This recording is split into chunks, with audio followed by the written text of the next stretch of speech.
താൻ വേണ്ടി മദ്ഹെഴുതി ഞാനേറെ മദീനത്തെ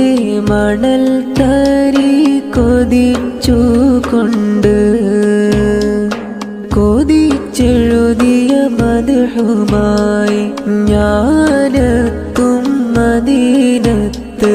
മണിമുത്തിൻ ചാരത്ത് നടന്നുകൊണ്ട്